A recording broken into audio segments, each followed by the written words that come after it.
हाय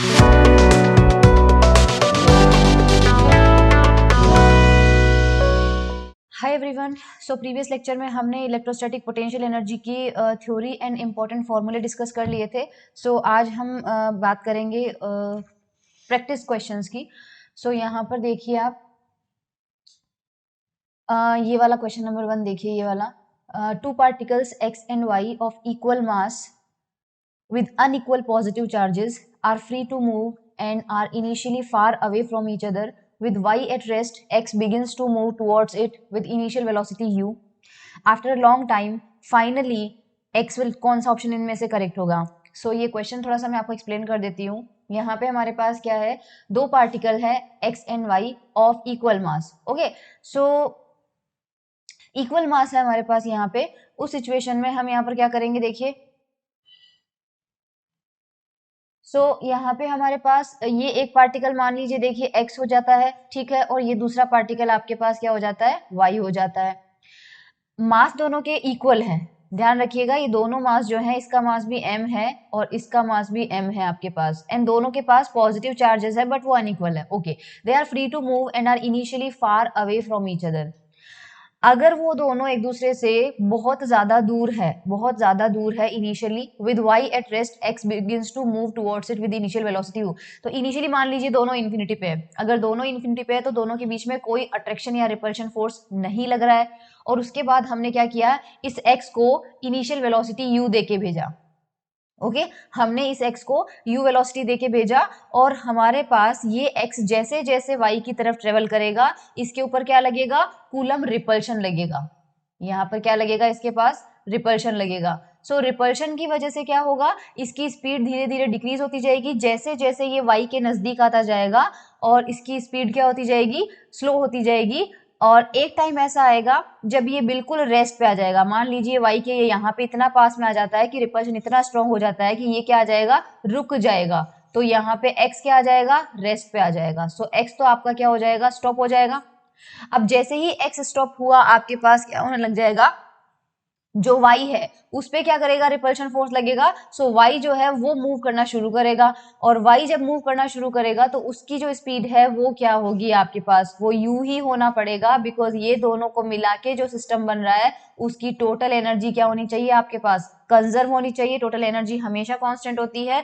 सो अगर आप initial total energy देखें तो बिकॉज आपको जो y की वेलोसिटी पूछी है वो जस्ट आफ्टर द इंटरेक्शन नहीं पूछी है, आपको पूछा है after a long time. After long time का मतलब है रिपल्शन की वजह से y जो है वो भी बहुत दूर जा चुका होगा, मतलब इन्फिनिटी पे जा चुका होगा। तो जब y इन्फिनिटी पे चला जाएगा तो उसकी स्पीड कितनी होगी, तो उसकी स्पीड u होनी चाहिए। y, क्योंकि शुरुआत में x और y की मिला के टोटल एनर्जी कितनी होगी, टोटल एनर्जी E इनिशियल। देखो, अगर E इनिशियल की मैं बात करूं तो ये x की काइनेटिक एनर्जी, राइट, और ये y की काइनेटिक एनर्जी, और ये दोनों की potential energy.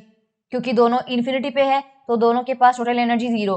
Finally y x rest पे आ गया, x रेस्ट पे आ गया तो x की काइनेटिक एनर्जी जीरो, और अब दोनों फिर से इन्फिनिटी पे है तो पोटेंशियल एनर्जी जीरो हो जाएगी। तो y की एनर्जी क्या होनी पड़ेगी, y की एनर्जी mu² ही होनी पड़ेगी, क्योंकि तभी लेफ्ट हैंड साइड और राइट हैंड साइड आपके पास क्या हो जाएगा, सेम हो जाएगा। सो इस वजह से वी कैन से कि हमारे पास ये कौन सा ऑप्शन में करेक्ट हुआ, ये रहा। देखो, x will stop and y will move with velocity u after a long time. यहाँ पर ये आफ्टर लॉन्ग टाइम बहुत इंपॉर्टेंट है, क्योंकि तभी हमने बोला कि रिपल्शन की वजह से y इन्फिनिटी पे जा चुका होगा आफ्टर अ लॉन्ग टाइम।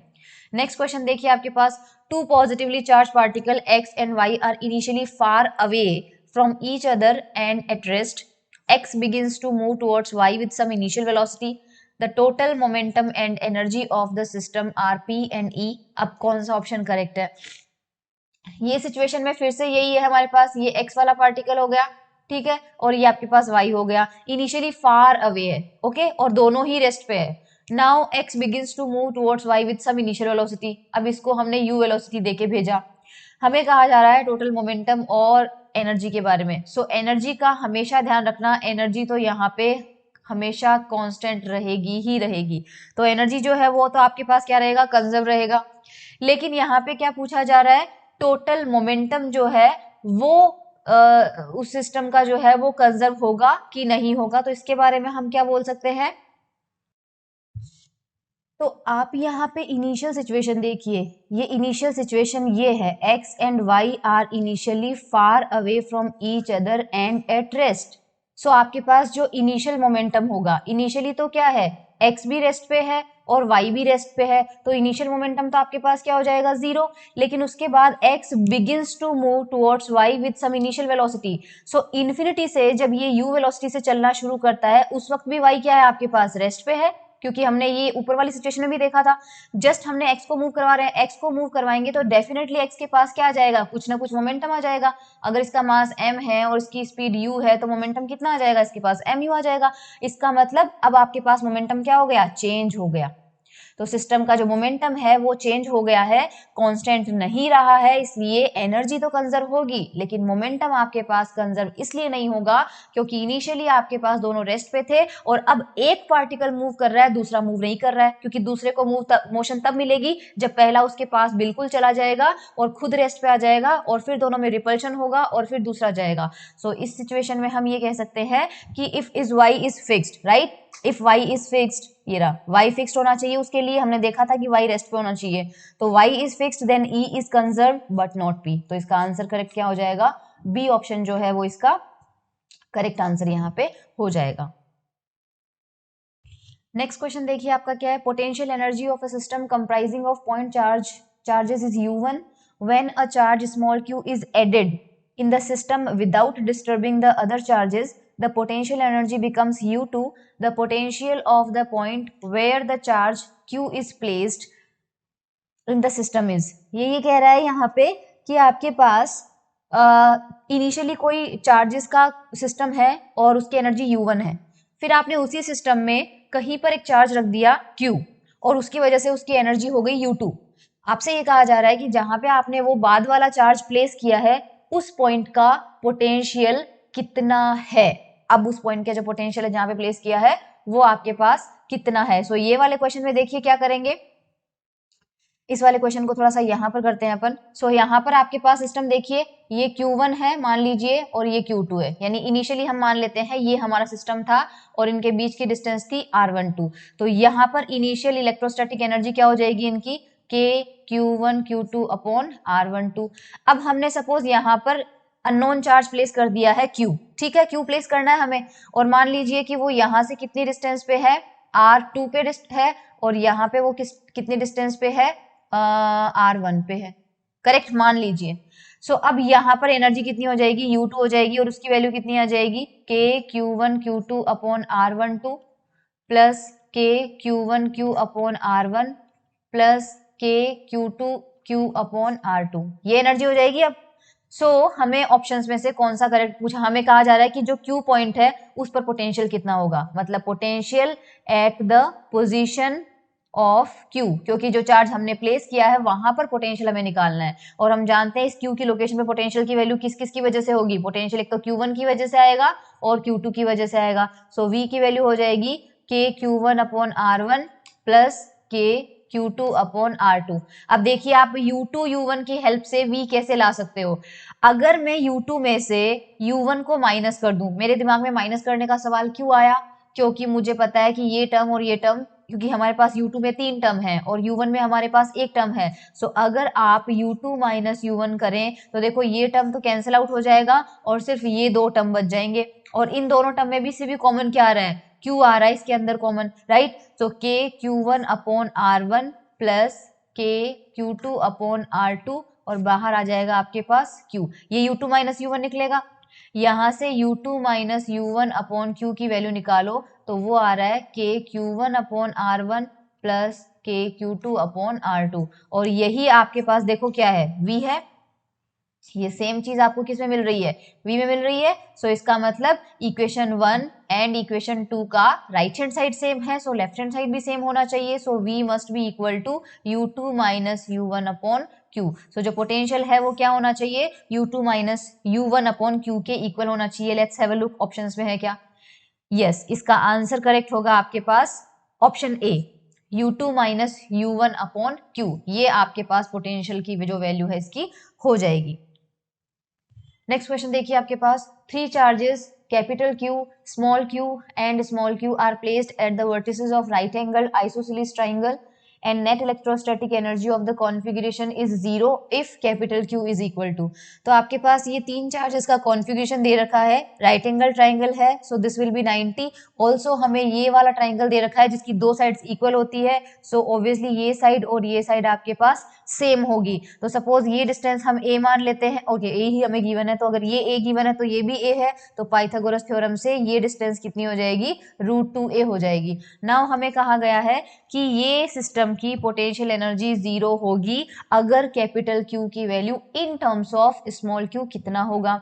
तो देखिए यहाँ पे हम करते हैं, चलते हैं इस क्वेश्चन को कैसे करेंगे। यहाँ पे हमें सिचुएशन कुछ इस तरह से गिवन है, okay, capital Q small q distance a distance √2a।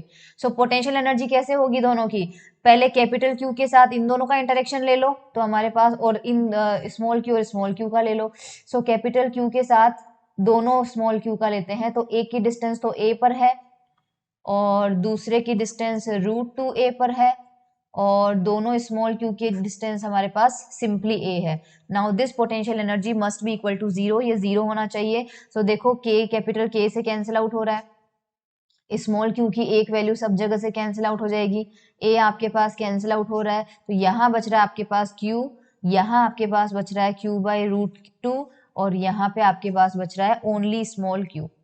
Now this is equals to 0 हो जाएगा। एलसीएम अगर लेते हैं तो √2q plus q plus √2q equal to 0। हमें कैपिटल Q फाइंड आउट करना है, तो √2 + 1 is equals to minus √2q और कैपिटल Q की वैल्यू आ जाएगी माइनस √2q √2 + 1। लेकिन हम देखेंगे अभी कि ये हमें 4 ऑप्शन में ही से किसी में नहीं मिल रहा है, तो अगर इस ऑप्शन में हम ऊपर नीचे √2 से मल्टीप्लाई कर दें तो ऊपर हमें मिलेगा माइनस का 2q और ये √2 इससे मल्टीप्लाई हो जाएगा तो 2 प्लस √2। ये वाला ऑप्शन प्रोबेबली हमें मिल जाएगा, देखते हैं मिल रहा है कि नहीं मिल रहा है।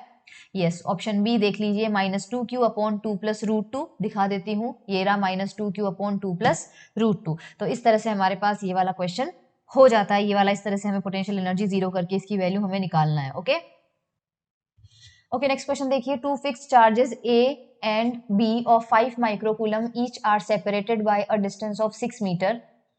डायग्राम बनाते चलते हैं, दो चार्जेस है हमारे पास, फिक्स चार्जेस है, ठीक है, A एंड B है और दोनों का मैग्नीट्यूड इक्वल है 5 माइक्रोकूलम, ठीक है। तो हम यहाँ पे बना लेते हैं,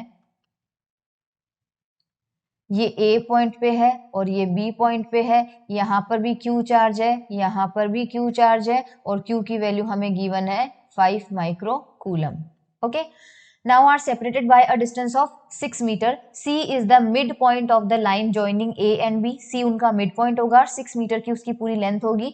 A charge capital Q of -5 microcoulomb, ठीक है, -5 microcoulomb is shot perpendicular to the line joining AB through C with a kinetic energy of 0.06 joule. इसका मतलब क्या है, इसका मतलब ये है कि A एंड B का मिड पॉइंट होगा कहीं पे यहाँ पे C, और इस C से इन दोनों को ज्वाइन करने वाली लाइन का परपेंडिकुलर, मतलब ये सिचुएशन, तो यहाँ पे इनिशियली यहाँ से एक -Q चार्ज, क्योंकि जो Q यहाँ पे C पॉइंट पे जो चार्ज प्लेस किया है वो हमें कैपिटल Q गिवन है और उसकी वैल्यू -5 माइक्रोकूलम है, which is nothing but small q हो जाएगा। तो C पॉइंट पे -Q चार्ज रखा और उसको इनिशियल काइनेटिक एनर्जी देके शॉर्ट किया गया है, और वो काइनेटिक एनर्जी कितना दिया है, 0.06 जूल काइनेटिक एनर्जी, और इसको शॉर्ट किस डायरेक्शन में किया है, A एंड B के परपेंडिकुलर बाइसेक्टर की डायरेक्शन के अलोंग, ठीक है। तो उसके बाद क्या होता है, the charge capital Q comes to rest at point D। तो उसी परपेंडिकुलर लाइन पे आगे चलते हुए एक पॉइंट ऐसा आता है यहाँ कहीं पे जहां पर वो रेस्ट पे आ जाता है। तो ये आपकी इनिशियल पिक्चर होगी जहां से हमने मोशन को स्टार्ट किया था C पॉइंट पे, और फाइनल पिक्चर कैसी होगी कि A यहाँ पर है, B यहाँ पर है और ये उसका परपेंडिकुलर बाइसेक्टर है। इस D पॉइंट पे कहीं पे जाके वो -Q रेस्ट पे आ जाता है, तो -Q यहाँ पे आ जाता है और इस वक्त ये क्या है, रेस्ट पे है। सो हमें ये कहा गया है, क्वेश्चन में पूछा क्या जा रहा है हमसे, द डिस्टेंस CD, तो हमें CD की जो वैल्यू है that we have to calculate, ये डिस्टेंस हमें सी डी निकालना है। तो आपको क्या करना है, जब भी इस तरह की सिचुएशन गिवन हो जिसमें काइनेटिक एनर्जी इन्वॉल्व है, तो ध्यान रखिए एनर्जी कंजर्वेशन ही आपको अप्लाई करना है। तो हम यहाँ पे क्या करेंगे, एनर्जी कंजर्वेशन लगाएंगे इनिशियल सिचुएशन में और फाइनल सिचुएशन में। तो इनिशियली टोटल एनर्जी कितनी होगी, so E initial is equals to E final. Initial energy में आपके पास आता है काइनेटिक प्लस पोटेंशियल, और दोनों इनिशियल होगी, और फाइनल में आएगा kinetic plus potential. So initial kinetic energy, A point का चार्ज रेस्ट पे था, बी का रेस्ट पे था, लेकिन सी पॉइंट के चार्ज के पास काइनेटिक एनर्जी है कितनी, 0.06, तो ये तो काइनेटिक हो गई। और पोटेंशियल यहाँ पे तीन चार्जेस है, तो इनके पॉइंट की पोटेंशियल, ए बी की डिस्टेंस हमें 6 मीटर गिवन था और सी पॉइंट उनका मिड पॉइंट था, इसका मतलब ये डिस्टेंस 3 मीटर हो गई और ये डिस्टेंस भी 3 मीटर हो गई। सो सबसे पहले आपको यहाँ पर पोटेंशियल एनर्जी ए के साथ AC की एनर्जी निकालना है, BC की निकालना है और AB की निकालना है। तो सबसे पहले मैं AB की निकालती हूँ क्योंकि दोनों चार्ज पॉजिटिव है, तो K Q1 Q2 upon distance which is 6। AC की आप लोगे तो नेगेटिव आएगा क्योंकि A पॉइंट पॉजिटिव चार्ज है और C नेगेटिव चार्ज है, तो माइनस का KQ स्क्वायर अपॉन 3। और BC में भी सेम सिचुएशन होगी, माइनस का KQ स्क्वायर अपॉन 3। ये आपके पास इनिशियल एनर्जी हो गई। Now is equals to final kinetic energy. Final kinetic energy में A रेस्ट पे है, B रेस्ट पे है और अब ये तीसरा चार्ज भी रेस्ट पे है, तो फाइनल काइनेटिक एनर्जी 0 हो जाएगी। प्लस पोटेंशियल में अभी भी हमें 3 टर्म मिलेंगे, लेकिन माइनस क्यू अब D पॉइंट पे जा चुका है, तो आपको डिस्टेंस D से लेना पड़ेगा। तो सबसे पहले हम निकालते हैं AB चार्ज के बीच की निकाल लेते हैं क्योंकि वो चेंज नहीं होगी। सो AB चार्ज की अभी भी कितनी रहेगी, KQ square upon 6 because this distance is 6 metre. अब A का D के साथ इंटरेक्शन और B का D के साथ इंटरेक्शन, तो minus KQ square upon AD and minus KQ square upon BD। ये देखिए ये हमें टर्म मिलेगा, तो इससे ये टर्म कैंसिल आउट हो रहा है आपके पास। ऑल्सो सिमेट्री से आप देख सकते हैं कि बिकॉज आपके पास ये परपेंडिकुलर बाइसेक्टर है, यानी ये डिस्टेंस सेम है, ये डिस्टेंस सेम है, ये एंगल 90 है, ये एंगल 90 है, CD कॉमन है, तो ज्योमेट्री से आप कह सकते हैं कि AD और BD भी आपके पास क्या होगी, सेम होगी। तो AD और BD को सेम ही ले लीजिए। तो यहां से इसको सॉल्व करते हैं, 0.06 minus KQ square by 3 minus KQ square by 3 कितना हो जाएगा, 2KQ स्क्वायर अपॉन 3 हो जाएगा। इज इक्वल्स टू यहाँ पर आपके पास माइनस का, मैं इसको लिख लेती हूँ, twice of KQ square upon AD, क्योंकि AD और BD सेम है तो दोनों को AD रख लेंगे, तो हमारे पास ये वैल्यू हो जाएगी, राइट। यहाँ से अब हम क्या करेंगे, वैल्यूज पुट करते हैं, तो हमें यहाँ पर मिलेगा 0.06 इज इक्वल्स टू, इसको उधर ले जाइए तो ये मिलेगा हमें 2KQ स्क्वायर कॉमन आ रहा है, right, 1/3 minus 1 upon AD। Correct, ये चीज हमें समझ में आ गई है। यहां से अगर 1/3 माइनस 1 अपॉन AD की वैल्यू निकालें तो that will be 0.06 upon twice of KQ square. हमें AD चाहिए तो हम AD को राइट हैंड साइड में ले जा रही हूं मैं, तो 1/3 minus 0.06 upon 2KQ square is equals to 1 upon AD। अब हम यहाँ पर सारे टर्म्स हमें गिवन है, 1/3 माइनस 0.06 2 इंटू के की वैल्यू कितना होता है, 9 इंटू 10⁻⁹ चार्ज हमें कितना दिया है, 5 माइक्रोकूलम, तो क्यू स्क्वायर है तो 5 इंटू 10⁻⁻⁶ का स्क्वायर हो जाएगा and that is equals to 1 upon AD। जब आप इसे सॉल्व करेंगे और उल्टा करेंगे तो you will get very fine value, AD is equals to 5। AD की वैल्यू आपके पास 5 आएगी, तो सिचुएशन में AD हमारे पास था इस तरह से, ये C था, यहाँ पे D था और ये AD की वैल्यू हमें 5 मिली है, ये हमें पता है 3 है। सो जाहिर सी बात है पाइथागोरस थ्योरम से root of 5 square minus 3 square is equals to 4, तो CD की वैल्यू हमारे पास कितनी आ रही है, 4 आ रही है। ओके, तो यहाँ पर हम देख लेते हैं ऑप्शन में हमें मिल रहा है कि नहीं मिल रहा, CD is equals to, yes, option 4 हमें मिल रहा है इसका। ओके, नेक्स्ट क्वेश्चन देखिए, figure shows 3 circular arcs each of radius r and total charge is indicated. The net electric field potential at the center of curvature. Diagram में देखिए circular arc पे आपके पास 120 डिग्री जहां तक बन रहा है, मतलब यहां तक हमें गिवन है, यहां पर जो चार्ज फैला हुआ है वो प्लस क्यू गिवन है, देन यहां से यहां तक हमारे पास +3q है और यहां से यहां तक हमारे पास -2q है। तो सर्कुलर आर्क के लिए क्योंकि स्केलर क्वांटिटी है सो कोई फर्क नहीं पड़ता। अगर आपके पास इस तरह से यूनिफॉर्मली चार्ज क्यू फैला हुआ है तो इसके छोटे छोटे सेक्शन से अगर आप काट के देखें तो सपोज यहाँ छोटा सेक्शन है, उसकी वजह से सेंटर से डिस्टेंस कितनी होगी, r होगी। तो इसकी वजह से पोटेंशियल सपोज इसके पास कितना चार्ज आता है, dq। तो इस dq का इस पॉइंट O पर पोटेंशियल कितना हो जाएगा, k dq/r। और ऐसे ही सबका ऐड करोगे तो सबकी डिस्टेंस कितनी है, r ही है। तो लास्ट में आपके पास इंटीग्रेशन में k कांस्टेंट है, सबकी डिस्टेंस r है वो भी कांस्टेंट है, और dq आपके पास कितना हो जाता है, जितना आपने टोटल चार्ज दिया है which is kq/r। Similarly +3q का कितना होगा, 3q आ जाएगा बस। तो टोटल पोटेंशियल आपके पास होगा k/r टोटल चार्ज, मतलब +q का हो जाएगा आपके पास kq/r, 3q का कितना हो जाएगा k × 3q/r, तो वो +3q आ जाएगा, और माइनस में आ जाएगा 2q क्योंकि सबकी डिस्टेंस तो आपके पास r है। तो यहाँ पे 4q - 2q कितना आ जाता है, 2 kq/r, और k हम जानते हैं 1/4πε0 होता है, 2 कैंसिल आउट हो जाएगा तो q/2πε0r। तो आपके पास इसका आंसर क्या कौन सा होना चाहिए, q/2πε0r, ऑप्शन बी आपके पास इसका आंसर होना चाहिए। नेक्स्ट देखिए, solid sphere of radius r is charged uniformly at what distance from its surface is the electrostatic potential half of the potential at center। एक सॉलिड स्फीयर है, okay, uniformly charge किया हुआ है, uniformly charge किया हुआ है।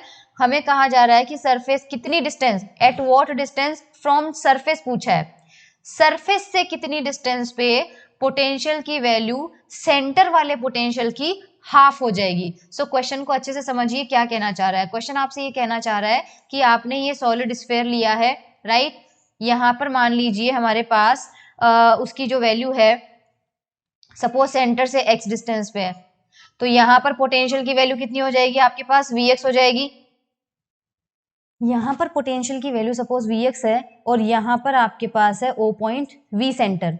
हमें question में ये कहा गया है कि सरफेस से, यानी इसके सरफेस से इस x वाले पॉइंट की जहां पर हमने ये पोटेंशियल निकाला है, ये डिस्टेंस कितनी होगी सो दैट ये जो Vx की वैल्यू है वो सेंटर के पोटेंशियल का हाफ हो जाए। I hope that is clear कि V0 सेंटर पे पोटेंशियल है, उसका हाफ हो जाए किसी एक डिस्टेंस पे जो कि आपके पास हमने सेंटर से मानी है x पॉइंट पे, लेकिन वो एक्चुअल में हमें सेंटर से नहीं पूछी है, हमें सरफेस से पूछी है। कोई बात नहीं, हमें पता है कि इसकी रेडियस अगर r है तो जो भी हमारी x की वैल्यू आएगी हम उसमें से r को डिस्टेंस को माइनस कर देंगे। तो सेंटर पे हमारे पास पोटेंशियल का फॉर्मूला पता होना चाहिए। सबसे पहले मैं बताऊं आउटर मोस्ट का, अगर मान लीजिए इसके पास q चार्ज दिया है और उसकी रेडियस r है तो जो Vx की वैल्यू होती है वो होगी हमारे पास kq/x, और जो सेंटर पॉइंट है, सेंटर पे पोटेंशियल का फॉर्मूला मैंने आपको डिराइव करवाया था वो होता है 3/2 kq/r, राइट। सो ये हमारे पास आ जाता है यहाँ पे kq/x की वैल्यू आ जाएगी 3/2 kq/r, ओके। ये हमारे पास इसका हो जाएगा और हमें क्या करना पड़ेगा, इसका हाफ करना पड़ेगा। तो यहाँ पर kq से kq कैंसिल आउट हो जाएगा, और अगर हम इसको यहाँ पर सॉल्व कर लेंगे तो हमारे पास इसकी वैल्यू कितनी आ जाएगी, सॉल्व करेंगे तो 4r/3 आ रही है,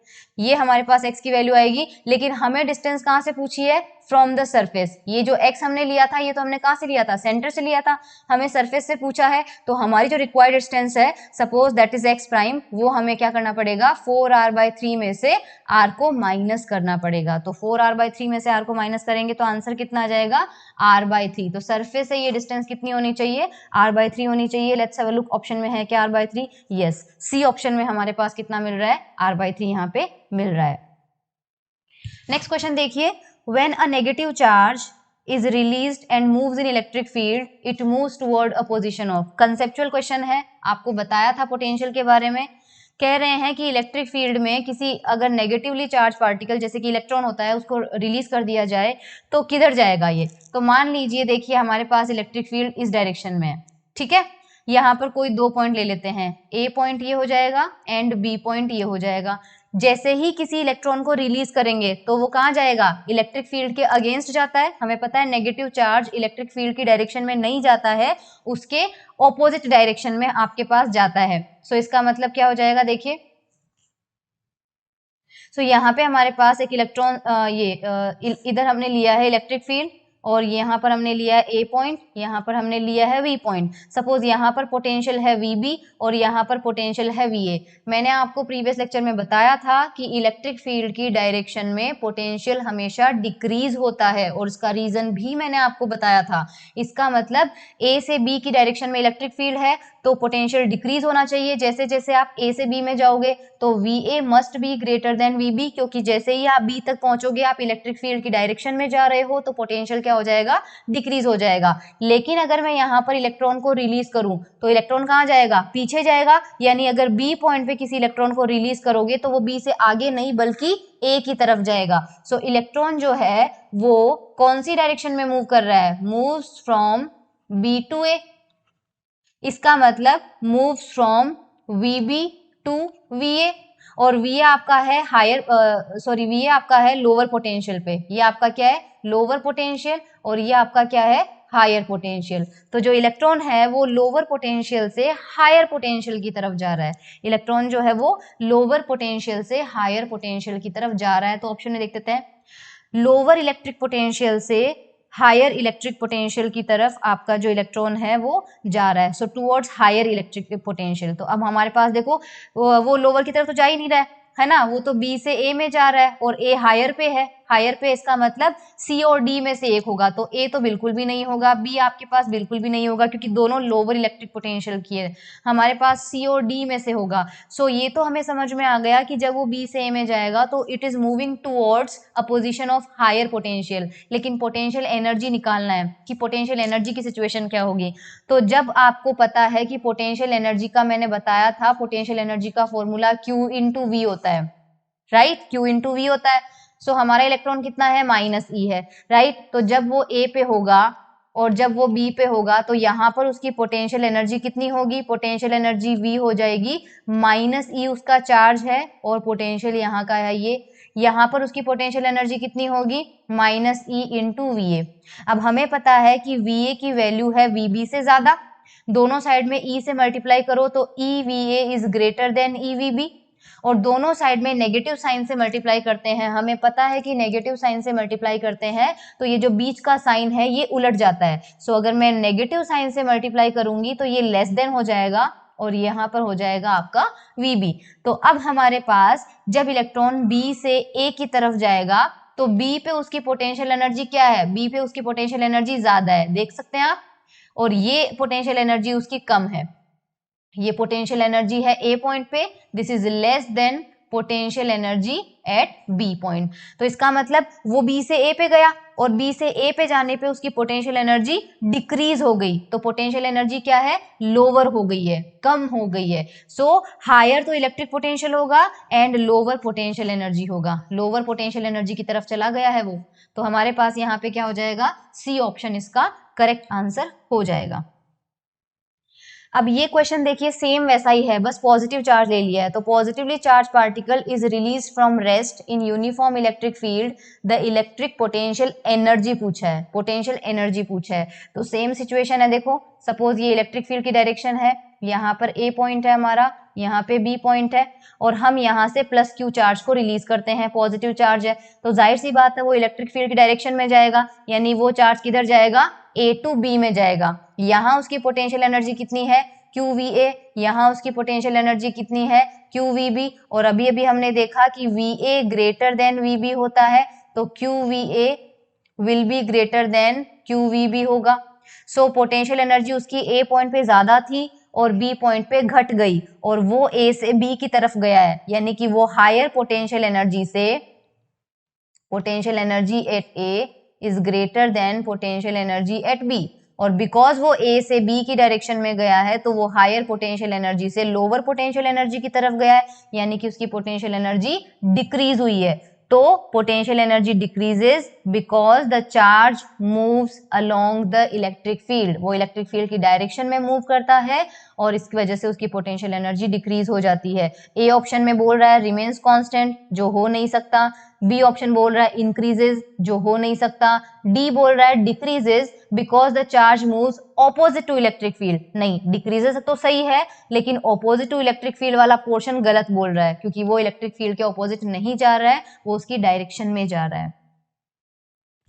नेक्स्ट क्वेश्चन देखिए, the electric field intensity at all points in the space is given by E vector is equals to √3 I cap minus j cap. The nature of equipotential lines in XY plane is given. बहुत ही अच्छा question है। आपको बोल रहा है सिर्फ E की value पूछ दी गई है और आपसे कहा गया है कि जो इक्विपोटेंशियल लाइंस होंगी वो लाइंस यहाँ पे चारों पिक्चर में से कौन सी होगी। तो सबसे पहले अपन बना लेते हैं, फिर अपन मैच कर लेंगे। करेक्ट। तो हमारे पास यहाँ पे इलेक्ट्रिक फील्ड जो है वो गिवन है √3 I cap minus j cap. I told you, equipotential surface के बारे में मैंने आपसे बताया था कि जो इलेक्ट्रिक फील्ड की डायरेक्शन होती है, इक्विपोटेंशियल सरफेस जो होता है वो उसके हमेशा कितने एंगल पे होता है, 90। तो हमें यहाँ से इलेक्ट्रिक फील्ड की डायरेक्शन मिलेगी और हमें सिर्फ उसके परपेंडिकुलर लाइनें खींचनी है बस। तो यहाँ पर मैं ग्राफ प्लॉट करती हूँ, राइट। ये आपकी y डायरेक्शन है, ये आपकी x डायरेक्शन हो जाएगी। इसको प्लॉट करते हैं, √3 I cap minus j cap, यानी I तो पॉजिटिव है, I का कोफिशिएंट तो आपके पास पॉजिटिव में होगा और j आपका क्या होगा, नेगेटिव में होगा। सो इस सिचुएशन में सबसे पहले देखो tan थीटा निकालते हैं। tan थीटा हमारे पास कितना होता है, y component upon x component. y component कितना दिया है, -1, क्योंकि j का कोफिशिएंट कितना है, -1 है, और x का कोफिशिएंट कितना है, √3।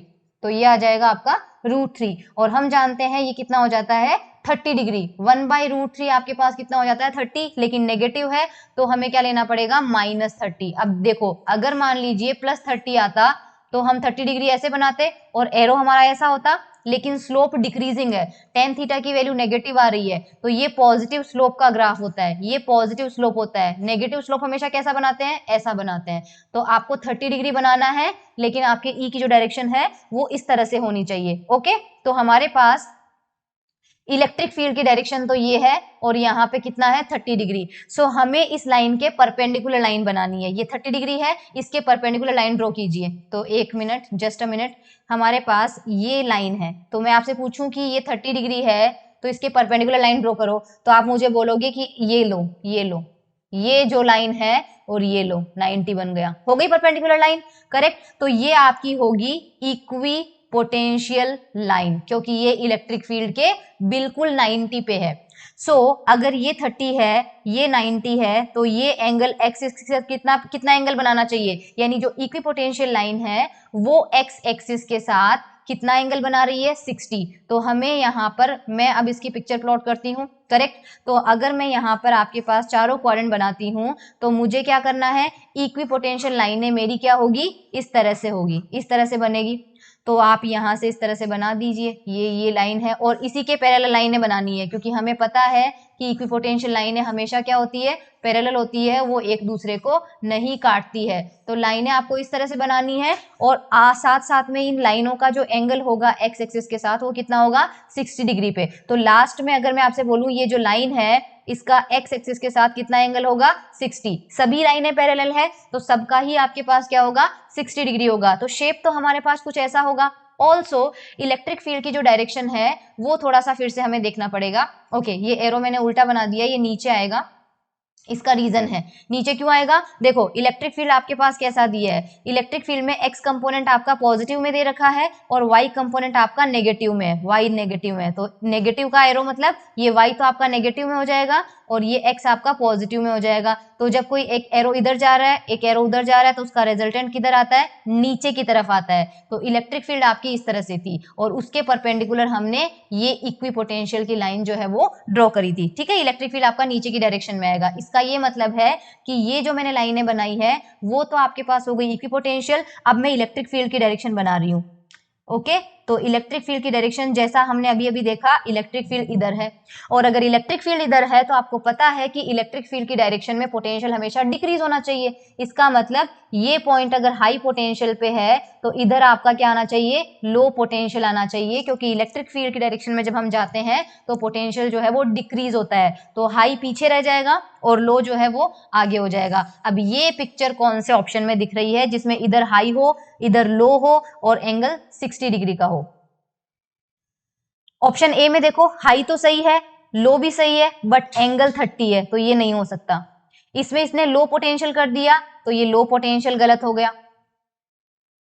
इसमें हाई पोटेंशियल सही है, लो पोटेंशियल सही है, 60 का एंगल भी बिल्कुल सही है, तो सी ऑप्शन करेक्ट है। इधर इसने लो पोटेंशियल कर दिया तो ये ऑप्शन आपका क्या हो जाएगा, गलत हो जाएगा। ओके, सो सी ऑप्शन इसका करेक्ट आंसर हो जाएगा। अब देखिए, equipotential at a great distance from a collection of charges whose total sum is not zero are approximately, क्या होगा, equipotential at a great distance from collection of charges, अगर कुछ charges हैं बहुत सारे, उनका कलेक्शन है और उनसे बहुत ज्यादा डिस्टेंस पे इक्विपोटेंशियल सरफेस बनाना है, तो वो सरफेस कैसा दिखेगा। देखो, अगर आपने बहुत सारे चार्जेस इस तरह से ले रखे हैं तो वो पास से देखने पर तो लगेगा कि पॉइंट चार्जेस नहीं है, लेकिन अगर आप बहुत दूर चले जाओगे, बहुत दूर चले जाओगे तो बहुत दूर से वो चार्जेस का जो साइज है, जब किसी चीज को दूर से देखते हैं तो वो छोटी दिखती जाती है। तो अगर आप बहुत ज्यादा दूरी पे चले गए तो उसकी जो डायमेंशन है वो क्या हो जाएगी, बहुत छोटी दिखने लग जाएगी, तो वो एक पॉइंट चार्ज की तरह दिखने लग जाएगा, राइट। और जब हम जानते हैं कोई पॉइंट चार्ज रखा हुआ होता है, ये मैंने बता दिया है कि पॉइंट चार्ज का जो इक्विपोटेंशियल सरफेस होता है वो कैसा होता है, स्फेरिकल होता है। तो इसका करेक्ट आंसर कौन सा होगा, स्फेरिकल ही होगा। तो ये स्फेयर्स हमें मिलेंगे जो कि ऑप्शन ए में दे रखे हैं। 3 positive charges of equal q value are placed at the vertices of equilateral triangle. The resulting lines of forces should be sketched as. आपके पास इक्विलेटरल ट्राइंगल एक लिया है, इस तरह से देखिए, इक्विलेटरल ट्राइंगल लिया है, यहाँ पे प्लस क्यू चार्ज है, यहाँ पे प्लस क्यू चार्ज है, यहाँ पे प्लस क्यू चार्ज है, और इन तीनों चार्जेस की वजह से जो इलेक्ट्रिक लाइंस है उनका शेप कैसा होगा।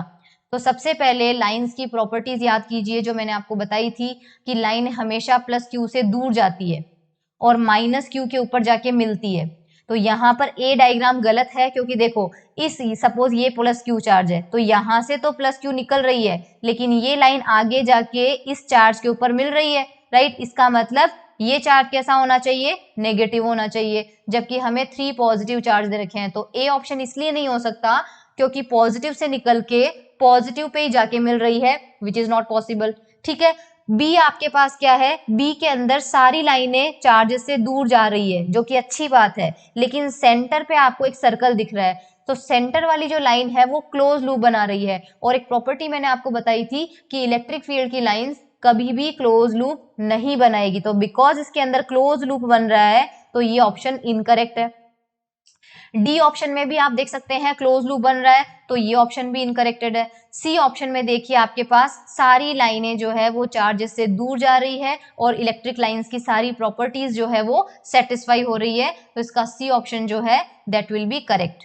ओके, नाउ हमारे पास यहाँ पे एक मिनट, ये दोनों चीजें सेम ही है, ये वाला फर्स्ट वाला और सेकंड वाला, सो इनमें से किसी एक को कर लेते हैं।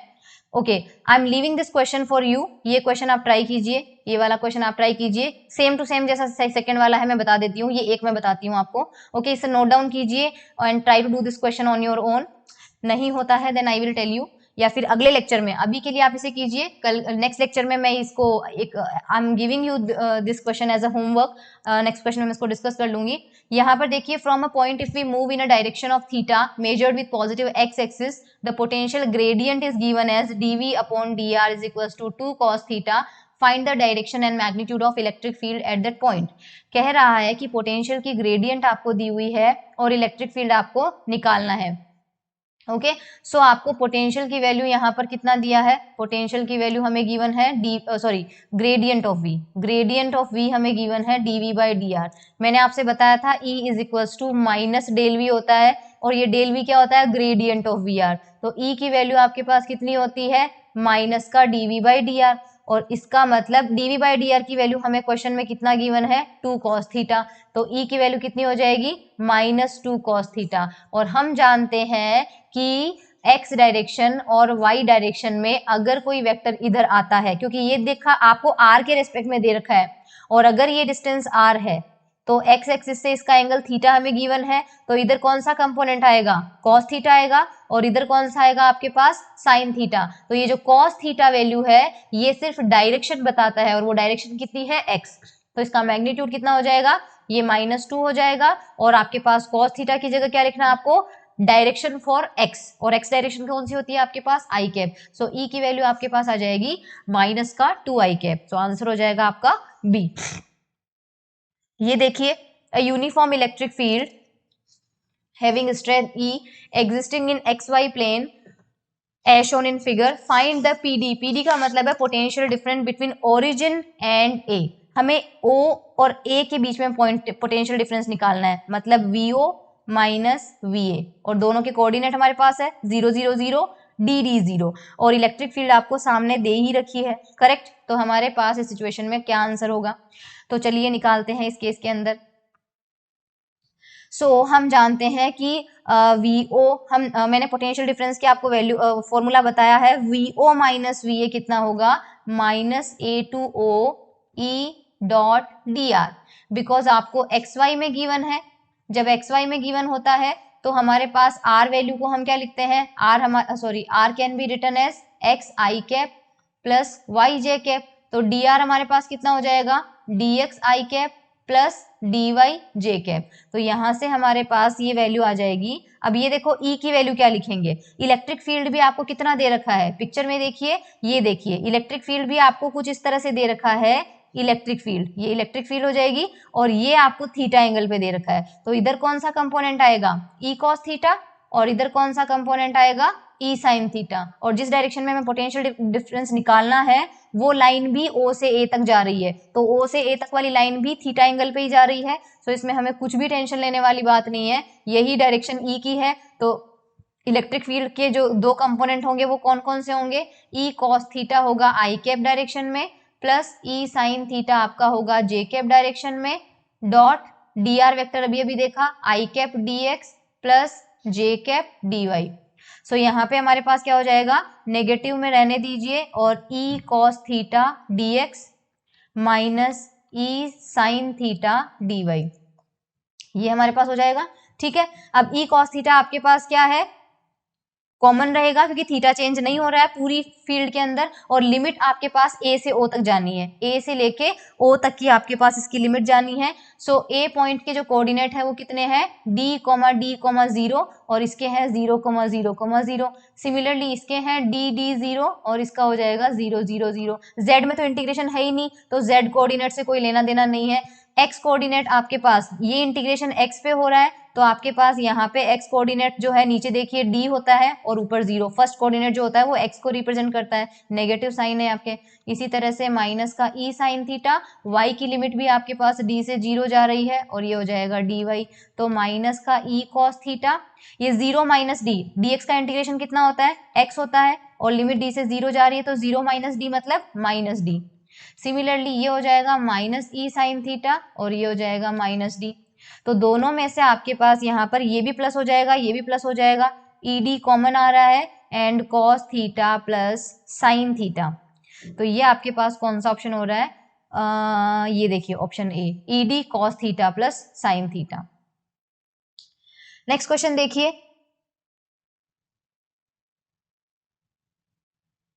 हाँ, figure shows equipotential surfaces for a two charge system, at which of the labeled points will an electron have the highest potential energy। Highest potential energy आपको इस डायग्राम को थोड़ा सा जूम करके दिखाती हूँ। ये देखिए आपके पास इस तरह से, यहाँ पे आपके पास ये पॉइंट है बी, ये मैंने ब्लू से लिख रखा है, दिस पॉइंट इज बी, ये ए दिया हुआ आपको, ये पॉइंट आपका है सी, और ये पॉइंट आपका है डी, दिस इज डी। ठीक है, तो सबसे पहले जो ए पॉइंट है उस जगह कोई भी इलेक्ट्रिक फील्ड की लाइंस नहीं है। जहां इलेक्ट्रिक फील्ड नहीं होती है, इलेक्ट्रिक फील्ड ही नहीं है आपके पास, तो वहां पर हमारे पास फिलहाल पोटेंशियल डिफरेंस भी 0 आ जाएगा। पोटेंशियल डिफरेंस यहाँ पे तो पोटेंशियल ही नहीं है ना, ई पॉइंट का हमारे पास पोटेंशियल ही नहीं है, कोई पोटेंशियल ही नहीं है, तो हमारे पास यहाँ पर हम पोटेंशियल एनर्जी यहाँ कुछ नहीं आएगी, मतलब वी कैन से यहाँ तो इलेक्ट्रिक फील्ड पहुंची नहीं है, यानी यहाँ पर इन्फिनिटी समझ सकते हैं, और इन्फिनिटी में पोटेंशियल एनर्जी 0 होती है। तो देखो हम ले सकते हैं कि ए पॉइंट पर तो पोटेंशियल एनर्जी 0 होगी। अब हम बी पॉइंट पे लेते हैं पोटेंशियल एनर्जी बी पॉइंट पे, तो बी पॉइंट को आप ध्यान से देखिए, अंदर यहाँ पे ये माइनस क्यू चार्ज रखा हुआ है, तो माइनस क्यू चार्ज है, और आपको क्या रखना है, इलेक्ट्रॉन रखना है, किस पॉइंट पे, बी पॉइंट पे, राइट। तो यानी कि यहाँ भी बी पॉइंट है, और यहाँ पे आपका माइनस क्यू चार्ज है, बी पॉइंट पे आप रखेंगे इलेक्ट्रॉन, तो माइनस ई, तो यू भी कितना हो जाएगा, के minus E minus Q upon distance कितनी हो जाएगी, सपोज ये डिस्टेंस जो है बी से माइनस क्यू की डिस्टेंस है, दिस इज आर बी। अब सी और डी को देखो, डी जो है सबसे अंदर वाले लूप पे है और सी बाहर वाले लूप पे है, तो अगर मैं सबसे पहले मान लीजिए यूसी निकालती हूँ तो यूसी की वैल्यू हो जाएगी, अंदर पॉजिटिव चार्ज रखा हुआ है, देखो अंदर पॉजिटिव चार्ज है, सो आपके पास के और इलेक्ट्रॉन को रखेंगे हम डी पॉइंट पे और अंदर पॉजिटिव चार्ज रखा है और डिस्टेंस सी पॉइंट की सपोज कितनी हो जाती है, आर सी। सिमिलरली हमारे पास यूडी कितना आ जाएगा, यूडी में भी अंदर डी पॉइंट पे हमें इलेक्ट्रॉन रखना है और अंदर प्लस क्यू चार्ज रखा हुआ है और डिस्टेंस आपके पास कितना आ जाता है, आर डी। अब हमें कहा जा रहा है हाईएस्ट पोटेंशियल एनर्जी। आप देख लीजिए सबसे पहले यूडी की वैल्यू आपके पास आ रही है नेगेटिव, यूसी आपके पास आ रहा है नेगेटिव, ये आपके पास आ रहा है 0 UA, only this value is positive, तो हाईएस्ट वैल्यू कौन सी होगी, जो पॉजिटिव है। तो बी पॉइंट पे आपके पास क्या आएगा, at point B electron will have highest potential energy because वो इकलौती वैल्यू आपके पास पॉजिटिव आ रही है। अब ये देखिए आपके पास यहाँ पे figure show some equipotential line distributed in space, a charge object is move from point A to point B. आपको इनमें के हाँ मतलब ये जो लाइन है दी है वर्टिकल, ये आपको इक्विपोटेंशियल गिवन है, मतलब जैसे यहाँ पे 10 वोल्ट लिखा है तो इस पूरी लाइन के हर पॉइंट पे पोटेंशियल 10 वोल्ट होगा।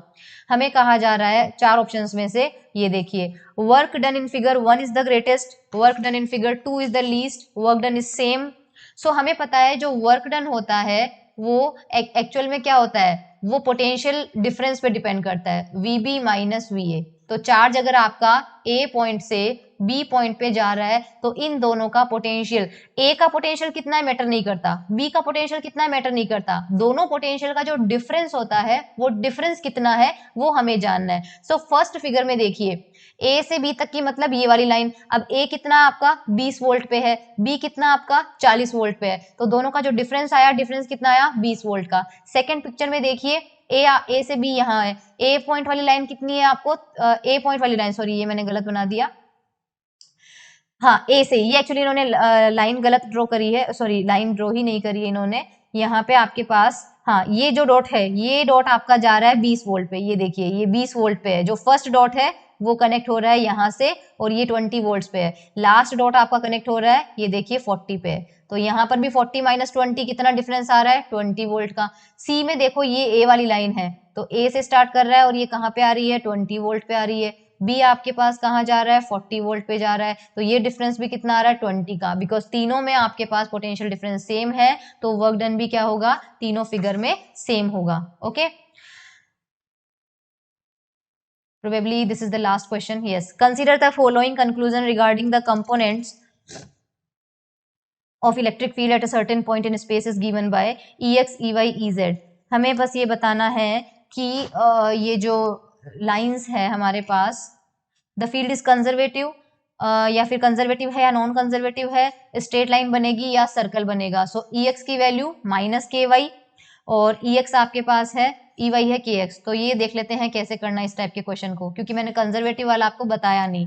सो आपको यहाँ पर Ex की वैल्यू गिवन है माइनस के वाई और Ey आपको गिवन है kx और Ez आपको गिवन है 0। ओके, सो हमारे पास ये सिचुएशन में देखिए, एक अगर कोई फील्ड कंजर्वेटिव है या नहीं कंजर्वेटिव है, इसकी कंडीशन अगर मैंने नोट नहीं करवाई है तो आप कर लीजिएगा, उस इलेक्ट्रिक फील्ड का कर्ल आपके पास क्या होना चाहिए, 0 होना चाहिए। और ये आप थोड़ा सा समझ लीजिए कर्ल कैसे निकालते हैं, किन्हीं दो वेक्टर का कर्ल निकालते हैं। ये जो डेल ऑपरेटर होता है ये मैंने बता दिया था, इसके कंपोनेंट कौन कौन से होते हैं, ये इसका x कंपोनेंट होता है, ये इसका y कंपोनेंट होता है और ये इसका z कंपोनेंट होता है। और दूसरे वेक्टर में आपके पास यहाँ पे आएगा ex की वैल्यू आपको दिया है माइनस के वाई, Ey आपको दिया है kx और ये आपको z है। और अब आपने 11th-12th में मैट्रिक्स को सॉल्व करना थोड़ा सा सीखा होगा, ये मैट्रिक्स अगर आप सॉल्व करेंगे तो देखो आई कैप के साथ आपके पास आएगा डेल बाय डेल वाई 0 पे ऑपरेट होगा तो 0 मिलेगा, डेल बाय डेल z आपके पास x पे ऑपरेट होगा तो z के रेस्पेक्ट में x का इंटीग्रेशन डिफरेंशिएशन होता नहीं है, माइनस जे कैप का करोगे तो आपके पास ये x 0 पे ऑपरेट होगा तो ये 0 हो जाएगा, माइनस और आपके पास j का करोगे तो ये z जो है ये y पे ऑपरेट होगा तो ये 0 हो जाएगा, प्लस के कैप में आपके पास ये देखो del by del x x पे ऑपरेट होगा, के कैप में आपके पास क्या होगा del by del x x पे ऑपरेट होगा और डेल बाय डेल वाई आपके पास किस में ऑपरेट होगा, यहाँ पे प्लस। क्योंकि ये आ जाएगा के वाई, यहाँ माइनस आ रहा था और माइनस के वाई प्लस हो जाएगा।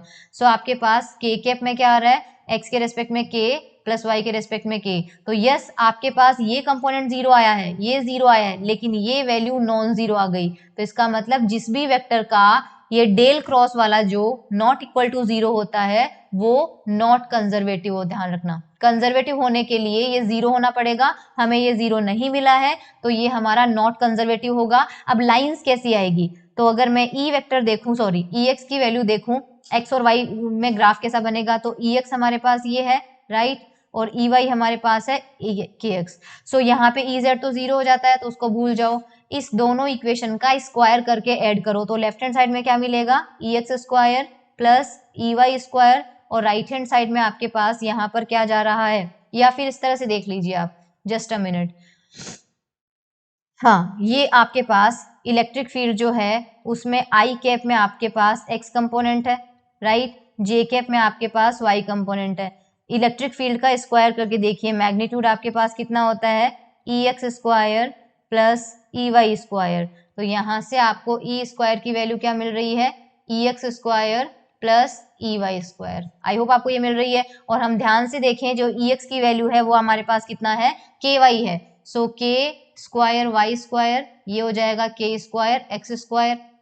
सो यहाँ पे आपको मिल रहा है k square y square plus x square, और ये आ जाएगा आपके पास e square, e square upon k square आपके पास आ जाएगा y square plus x square. And we know x square plus y square is equals to c square, it is a equation of circle. ये आपके पास क्या होती है, सर्कल की इक्वेशन होती है। तो यहाँ पे x और y में अगर ग्राफ प्लॉट करेंगे तो we will get a circle, इसलिए इसका आंसर क्या होगा, एक तो हमारी फील्ड आई थी नॉन कंजर्वेटिव तो ये करेक्ट होगा, और एक हमारे पास सर्कल आया था तो सेकंड और फोर्थ करेक्ट है, तो ऑप्शन ए करेक्ट हो जाएगा क्योंकि उसमें सेकंड एंड फोर्थ को क्या दिया हुआ है, वैलिड दिया हुआ है। सो आई होप आपको ये क्वेश्चन समझ में आ गए हैं। कुछ क्वेश्चंस और हैं जो कि हम करेंगे नेक्स्ट लेक्चर में, 2-3 क्वेश्चन रह गए हैं पोटेंशियल एनर्जी के। तो thank you so much everyone.